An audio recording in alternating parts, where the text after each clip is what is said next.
Hello students, welcome back to my YouTube channel let's learn with doctor सरिता।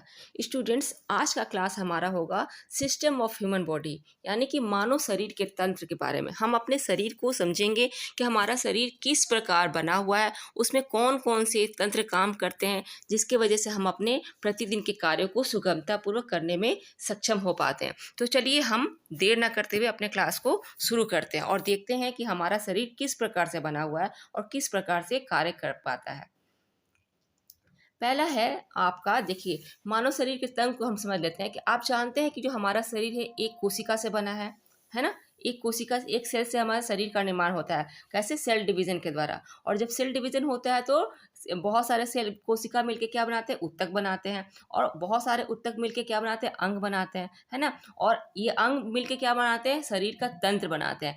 ऐसे अंगों के कई समूह हमारे शरीर में हैं जो एक दूसरे से जुड़े रहते हैं और एक दूसरे पर निर्भर रहते हैं और मिलकर सामूहिक रूप से कार्य करते हैं। तब हम अपने कार्य को सुगमतापूर्वक कर पाते हैं। और इनके मिलकर सामूहिक रूप से कार्य करने को ही हम शरीर तंत्र कहते हैं, मानव शरीर तंत्र कहते हैं।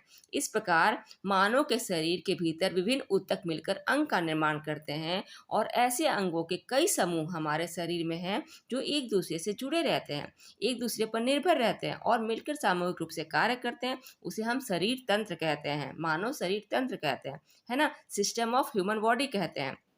अब हम देख लेते हैं कि क्या ये तंत्र हैं। देखिए, आप इस फिगर के माध्यम से समझ पा रहे होंगे कि इस फिगर में सभी एक बॉडी है, ठीक है। उसके बाद सभी अंगों को अलग से दिखाया गया। ये बॉडी है, ठीक है। ये मिलके क्या, शरीर, बहुत सारे तंत्र मिलके हमारे शरीर को बना रहे हैं।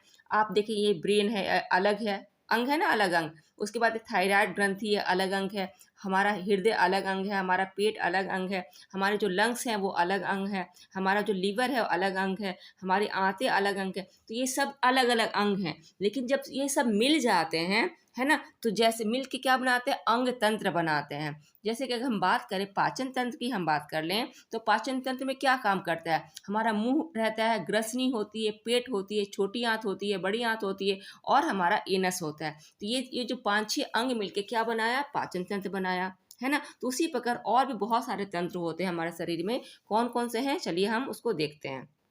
देखिए, मानव शरीर में लगभग 8 प्रकार के तंत्र पाए जाते हैं, है ना। तो कैसा? पहला क्या है?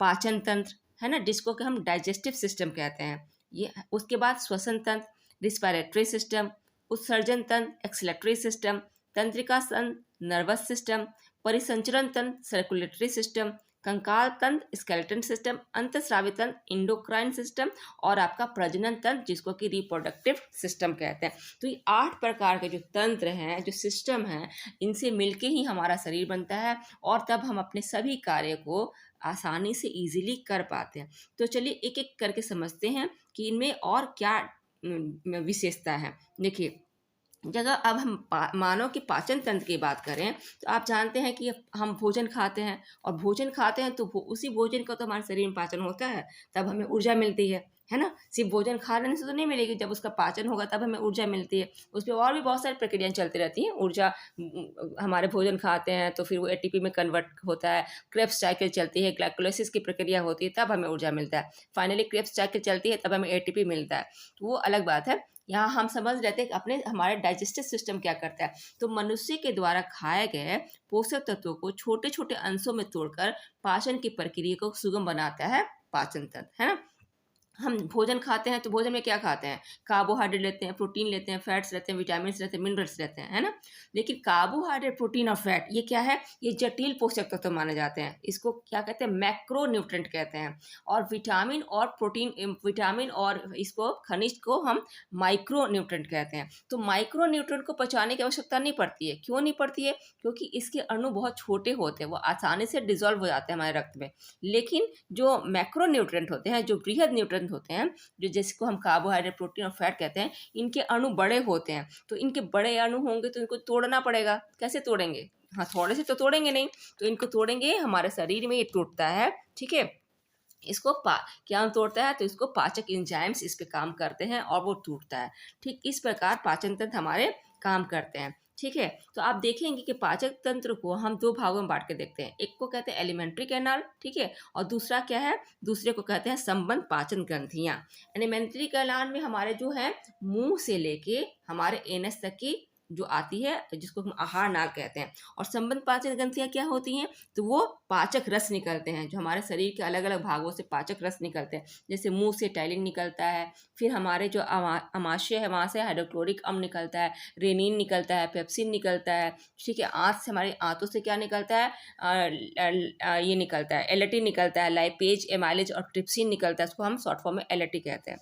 तो इस प्रकार हम देखते हैं कि हम क्या करें, पाचन तंत्र को दो भागों में बांट देते हैं। पहला क्या है, आहार नाल, जिसको कि एलिमेंट्री कनाल कहते हैं। एलिमेंट्री कनाल में क्या होता है, आहार नाल मनुष्य में एक लंबी नलिका होती है जो मुंह से शुरू होकर गुदा तक समाप्त होती है। जैसे कि बकल कैविटी मुंह है, या फिर एसोफेगस आपकी आहार नाल जो लंबी है, पेट है आ गया, इंस्टाइन है, छोटी आंत, बड़ी आंत आ गई, एनस आ गया आहार नाल में। ओके, अब हम देखते हैं संबंध पाचन ग्रंथियां क्या है। तो संबंध पाचन ग्रंथियां हैं या आहार नाल से संबंधित जो है, आहार नाल में जो भी इंजाइम्स निकलता है उसको वितरित किया जाता है, और भोजन के पाचन में ये सहायक होती है। संबंधित पाचन ग्रंथियां कहलाती है, जैसे आहार नाल, आहार लार ग्रंथि हो गया, यकृत हो गया, अग्नाशय हो गया। इन ग्रंथियों से पाचक रस निकलते हैं जो भोजन को पचाने में सहायता करते हैं, है ना। अब हम देख लेते हैं कि ये हमारा जो कैसे काम करता है डाइजेस्टिव सिस्टम। देखिए ये फिगर है आपका पाचन तंत्र का, ठीक है, ये आपका फिगर है पाचन तंत्र का। आप देखिए मुंह से हम भोजन लेते हैं तो वहाँ पे लार मिलता है, उसमें उसको तोड़ता है, वहाँ पे टाइलिन एंजाइम होते हैं जो कार्बोहाइड्रेट को पचाने का काम शुरू कर देता है। फिर क्या आता है, आहार नाल में, मुंह से आहार नाल, पेट होते हुए छोटी हाथ बड़ी हाथ होते एनएस तक निकल जाता है। इसको क्या बोलते हैं, इसको हम आहार नाल कहते हैं, ठीक है। और इसी में जो पाचक रस निकलते हैं, जैसे मुंह से निकलता है, हमारे इससे निकलता है, पेट से निकलता है, पेट से हाइड्रोक्लोरिक अम्ल निकलते हैं, ट्रिप्सिन निकलता है, और क्या निकलता है, रेनिन निकलता है। उसी प्रकार हमारे आंतों से निकलता है एलएटी यानी कि लाइपेज, इमाइलेज और ट्रिप्सिन निकलता है। तो ये सब क्या करते हैं, ये भोजन को पचाने का कार्य करते हैं। इंजाइम्स जो होते हैं वो भोजन को पचाने का काम करते हैं। और ये भी क्या है, ये हमारे आहार डाइजेस्टिव सिस्टम का, पाचन तंत्र का ये अंग होते हैं। तो इसी प्रकार हम देखते हैं कि पाचन तंत्र को दो भागों में बांटते हैं, एक को आहार नाल, एलिमेंट्री कैनाल कहते हैं, दूसरा एसोसिएटिव डाइजेस्टिव ग्लैंड्स, है ना। अब देखते हैं हम नेक्स्ट जो हमारा ग्रंथ है, क्या है, श्वसन तंत्र है, जिसको कि रिस्पायरेटरी सिस्टम कहते हैं, ठीक है। हम मनुष्य हैं, कोई भी जीवित प्राणी, जो भी लिविंग ऑर्गन होगा वो क्या होता है, सांस लेता है। तो श्वसन तंत्र शरीर को ऑक्सीजन ग्रहण कराता है और शरीर से कार्बन डाइऑक्साइड को मुक्त करता है, ठीक है। हम सांस लेते हैं ऑक्सीजन, और कार्बन डाइऑक्साइड क्या करते हैं, रिलीज करते हैं ना। और इसमें सबसे जो महत्वपूर्ण अंग होता है श्वसन तंत्र में, कौन है, तो हमारे फेफड़े होते हैं, जो हमारा जो लंग्स होता है वो है, ठीक है। श्वसन तंत्र में लंग्स सबसे महत्वपूर्ण कार्य करता है। इसका मैंने श्वसन तंत्र को अलग से एक वीडियो बना दिया है, आप जाके वहाँ पे अच्छे से समझ सकते हैं, ठीक है। चलिए हम आगे देखते हैं, आपका पाचन तंत्र का भी एक अलग सा वीडियो बना हुआ, पाचन तंत्र पढ़ा चुकी हूँ मैं, श्वसन तंत्र पढ़ा चुकी हूँ, आप उसको देख लेंगे। बाकी हाँ, एक्सक्लेटरी सिस्टम भी बता दिया है अलग से, मैंने डिटेल में एक्सक्लेटरी सिस्टम को, डाइजेस्टिव सिस्टम को, और आपके इसको उत्सर्जन तंत्र को बता चुकी हूँ। देखिए अब देखिए आप यहाँ पे उत्सर्जन तंत्र की बात कर लेते हैं। तो उत्सर्जन से क्या मतलब होता है, मतलब हम अपने शरीर से बाहर चीज़ों को निकालते हैं, ठीक है। भोजन ग्रहण करने से पोषक तत्व तो हमें मिलता है, ऊर्जा मिलता है, और उस ऊर्जा के साथ साथ कुछ वेस्ट प्रोडक्ट भी तो बनता है।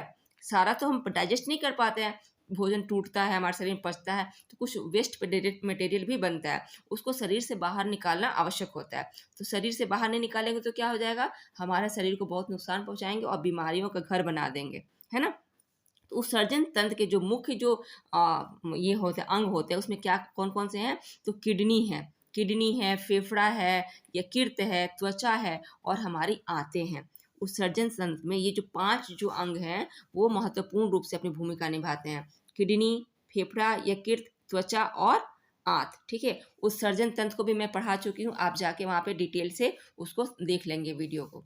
चलिए अब नेक्स्ट हम देख लेते हैं तंत्रिका तंत्र। तंत्रिका तंत्र को क्या कहते हैं? नर्वस सिस्टम कहते हैं। ठीक है, नर्वस सिस्टम क्या होता है? नर्वस सिस्टम वह तंत्र है जो हमें सोचने समझने और किसी चीज़ को याद रखने, व्यवहार करने, सामंजस्य बैठाने, अपने वातावरण के साथ सामंजस्य बैठाने में ये मदद करता है, कार्य करता है। ठीक है, इस प्रकार ये कहते हैं ये बहुत ही महत्वपूर्ण जो अंग है, हमारा जो नर्वस सिस्टम है बहुत ही महत्वपूर्ण अंग है। अगर ये क्षतिग्रस्त हो जाए, इसे चोट लग जाए, तो हाँ, व्यक्ति कुछ भी सोचने समझने की स्थिति में नहीं रखेगा, वो कोई भी काम नहीं कर सकता है। ठीक है, तंत्रिका तंत्र क्या करते हैं? तंत्रिका तंत्र के निर्देश के बिना हम कोई भी कार्य नहीं कर सकते। इवन हमारा मस्तिष्क भी काम नहीं करता है। मस्तिष्क को भी में भी तो तंत्रिकाएं होती हैं जो कि निर्देश देती हैं, तब हम काम कर पाते हैं, है ना। ये तंत्रिकाएं ही तो निर्देश देती हैं। मान लीजिए हमारा शरीर हमको टच हो गया या सुई चुभ गई, तो सुई चुभ गई उस ऑर्गन में, इसका निर्देश कहाँ से मिलता है? तंत्रिकाएं पहले ब्रेन में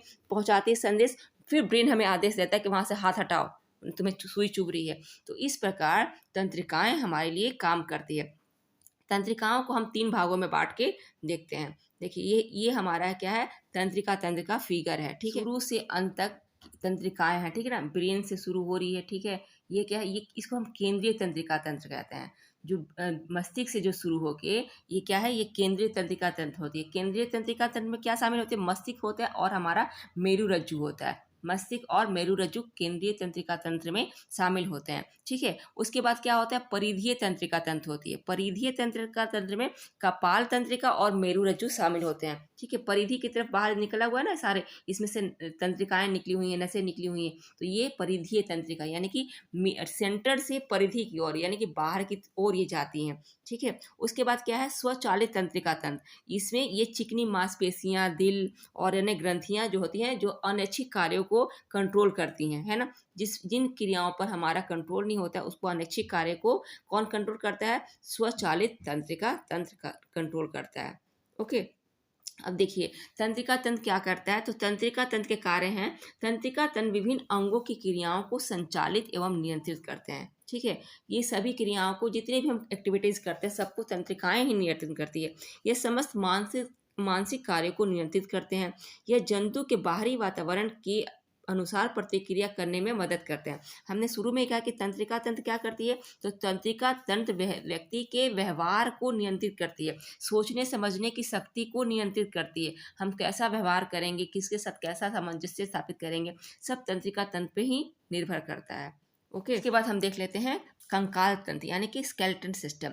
देखिए, मानव का जो शरीर होता है वो हड्डियों का बना होता है। सभी हड्डियां एक दूसरे से जुड़ी रहती हैं, सब मिलकर कंकाल तंत्र बनाती हैं। बहुत सारी हड्डियां होती हैं हमारे शरीर में। कितनी होती हैं?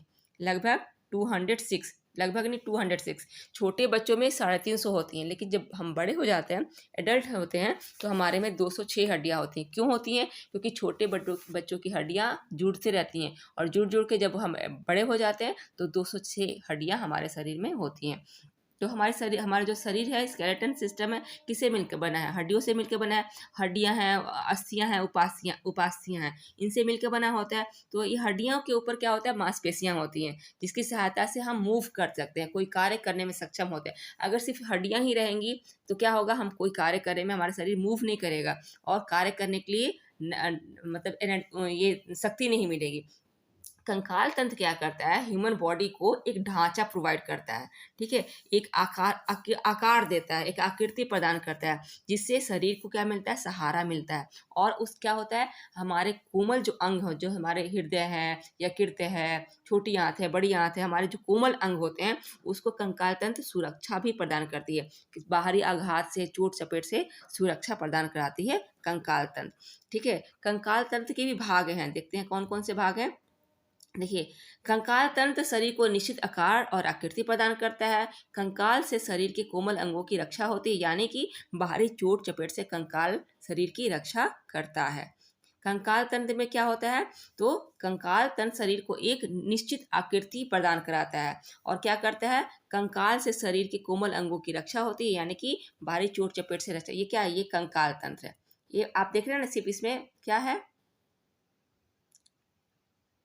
ये जो है सिर्फ आपका कंकाल है, ठीक है, ये हड्डियां ही तो नजर आ रही हैं, तो इसी को हम क्या कहते हैं, कंकाल तंत्र कहते हैं। और इसके ऊपर क्या होती है, जब इस पे मांसपेशियां आ जाती हैं तो हमारी सुंदरता बढ़ाता है। यह हमारा कंकाल तंत्र हमारे शरीर को क्या करता है, एक आकृति देता है, एक ढांचा देता है और हमारे कोमल अंगों को चोट चपेट से रक्षा कराता है। देखिए, कंकाल तंत्र को हम दो भागों में बांटते हैं, कौन कौन सा, तो बाह्य कंकाल तंत्र और आंतरिक कंकाल तंत्र, जिसको कि एक्सोस्केलेटन कहते हैं। जैसे कि बाहरी कंकाल तंत्र क्या होता है, मतलब बाल बाल हो गया, नाखून हो गया, ये बाहरी कंकाल तंत्र कंकाल माने जाते हैं।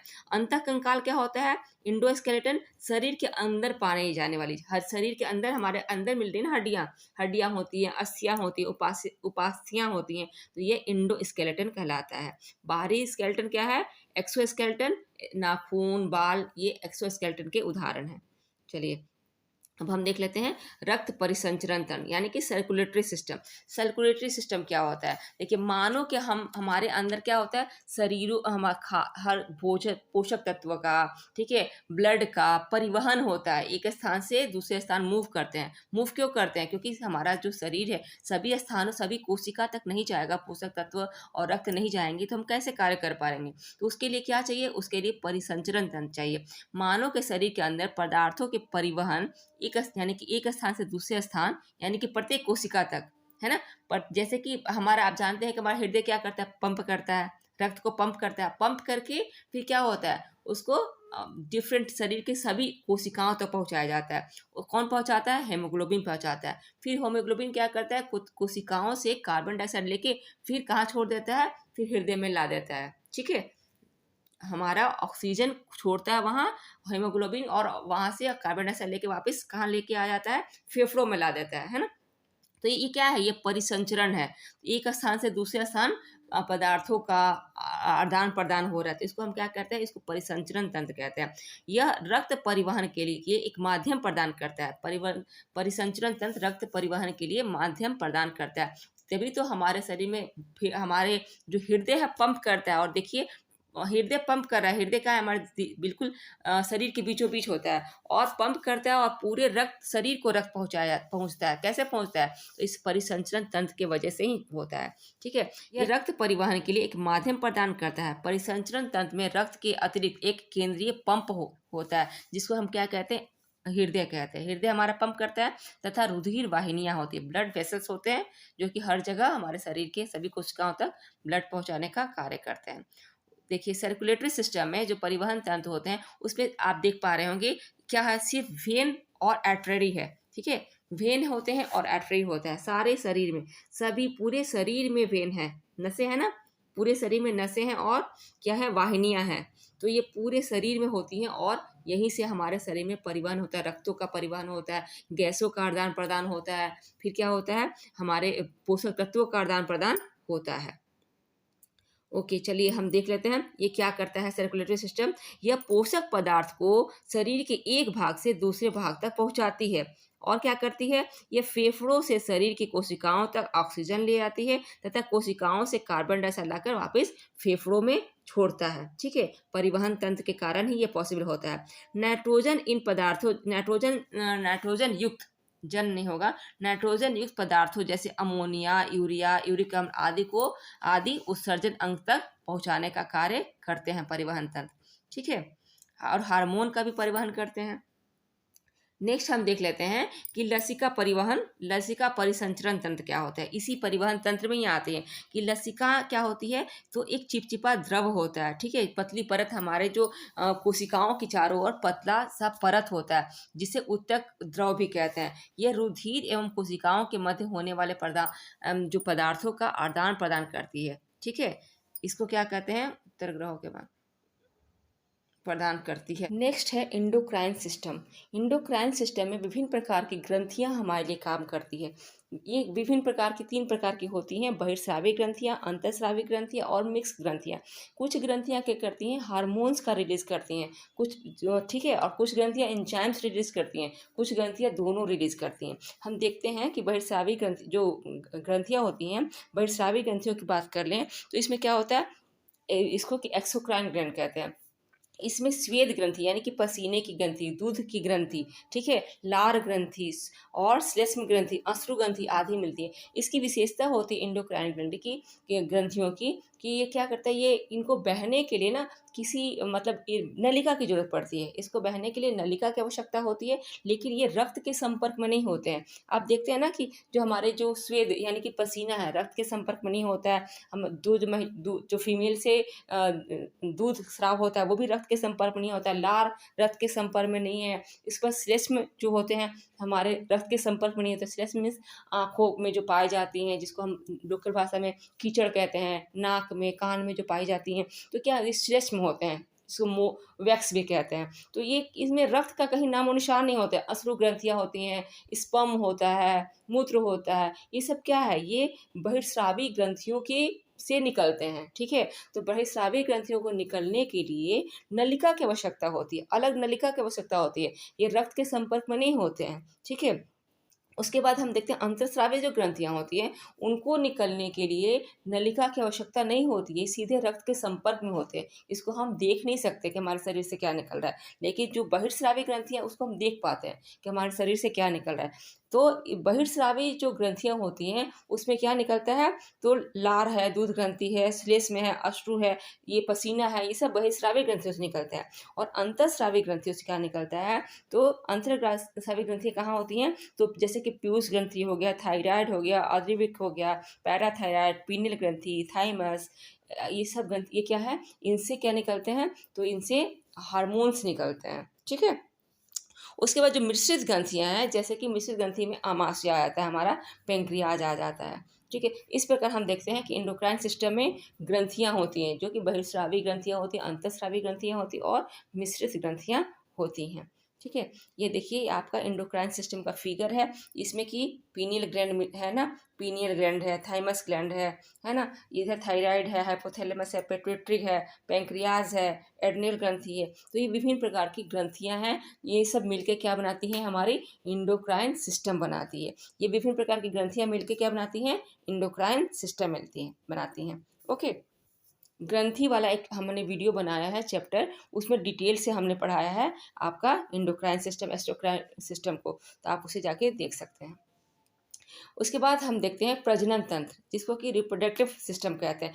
देखिए प्रजनन तंत्र क्या होता है, सभी जानते होंगे कि जो हम प्राणी होता है ना, अपने जैसा दूसरा सेम उत्पन्न करने की उसमें कैपेसिटी होती है, ठीक है। प्रजनन का अर्थ होता है अपने समान जीव, अपने जैसा, मतलब समान का मतलब अपने जैसा जीव उत्पन्न करना, प्रजनन का मतलब होता है। प्रजनन कार्य में जितने भी अंग, यहाँ पे अंक लिखा हुआ है, ठीक है, अंग होगा, यहाँ पे अंक होगा, यहाँ पे समान मतलब जैसा, ठीक है, जैसा, यहाँ पे जैसा, यहाँ पे है अंग, ठीक है। तो प्रजनन का अर्थ होता है अपने जैसा जीव उत्पन्न करना। प्रजनन के कार्य में जितने भी अंग सम्मिलित होते हैं उन्हें क्या कहते हैं, प्रजनन तंत्र कहते हैं। नर और मादा में अलग अलग प्रजनन तंत्र होते हैं, ठीक है। नर में अलग प्रजनन तंत्र होगा और मादा में अलग प्रजनन तंत्र होगा। जैसे कि अगर नर की बात करें तो नर में क्या होता है, नर में विषण होता है, अधिविषण होता है, शुक्रवाहिका होती है, शुक्राशय होता है, मूत्रमार्ग, सीसन होता है और प्रोजेस्टिन होता है, ठीक है। और मादा में क्या होता है, तो मादा में ओवरी होता है, जिसको अंडाशय कहते हैं, अंडवाहिनी होता है, ठीक है, गर्भाशय होता है और योनि होता है। ये मादा के जनन अंग है। तो इस प्रकार से दो मादा और नर और मेल और फीमेल के मिलने से ही तो रिप्रोडक्शन होता है ना, ठीक है। तो इस प्रकार हमने देखा, इसमें डिटेल है भी, हाँ। तो देखिए नर अंग यहाँ पर डिटेल में मैंने लिखा, जो भी मैंने अभी कहा वही यहाँ पे है। विषण है, अधिविषण है, शुक्राणु, शुक्राशय, मूत्रमार्ग, शीशन, प्रोटेस्ट, ये क्या है, ये नर के अंग होते हैं, प्रजनन अंग। और फीमेल के क्या होते हैं, अंडाशय है, अंडवाहिनी है, गर्भाशय, उटरस है ना। तो ये क्या है, ये योनि है। तो ये क्या है, ये फीमेल के ऑर्गन्स हैं, रिप्रोडक्टिव ऑर्गन्स है।